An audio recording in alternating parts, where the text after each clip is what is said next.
All right, welcome, Law Dog Corvette. Today we're going to be talking about speedometer cable. In fact, we're going to be talking about a specific speedometer cable, and that is the one-piece speedometer cable for the 1974 Corvette with the 4-speed manual transmission. Now, that part was very difficult to find. In fact, that part number M326 from Zip's Corvette was on back order for a long time, probably 6 weeks. I couldn't install the driver's side dash because I didn't have speedometer cable. So I actually went to another supplier.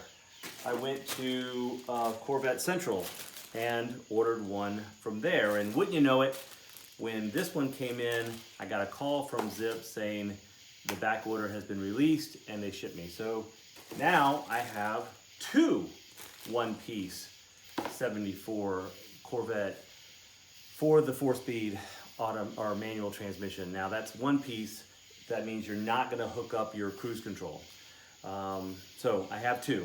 So at the end of this video, if you would like this one, put something in the chat for me. Let me know and I will send you this. But right now, let's go under the car and find out how to hook it up. All right, this is the input to the 4-speed manual transmission. This is on the passenger side. And you'll notice that running right there next to it is your main battery cable. And you should have these little clips there and there. This cable is going to run up along the firewall, and you can kind of see the top of the engine right there, and then go over the bell housing. All right, the speedometer cable is going to follow along through another clip on the firewall. Gonna run right above the bell housing, underneath the distributor right there.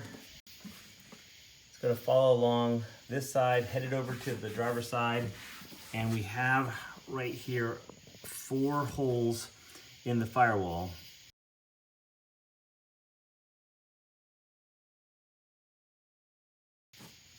This hole right here is for your accelerator cable. This hole is for your tachometer. I'm using an electric tach, so I use that hole as a just a pass-through for wires. This hole right here is for all of your vacuum tubes. It's going to control your headlights. And way down here is a hole in the firewall for the Speedo cable. And so obviously you're just going to run straight through there. As you go through the firewall, you're going to run that Speedo cable on top of your steering column, and it just falls right there. And the speedometer is basically going to be right here. Let's take a look at the back of the speedometer, see where that hooks onto. There's the back of the speedometer. It's going to hook on right here, and that clip is going to hook it up. All right, that was a very short video for the one-piece speedometer cable for the 1974 Corvette with the 4-speed manual transmission. I have an extra one. If you need this, put something in the chat. Let me know. Contact me. I can get this to you because I bought 2. All right, that does it. If you like this video, give it a thumbs up. If you like the channel, please subscribe and help get the channel out. Talk to you later. Happy vetting.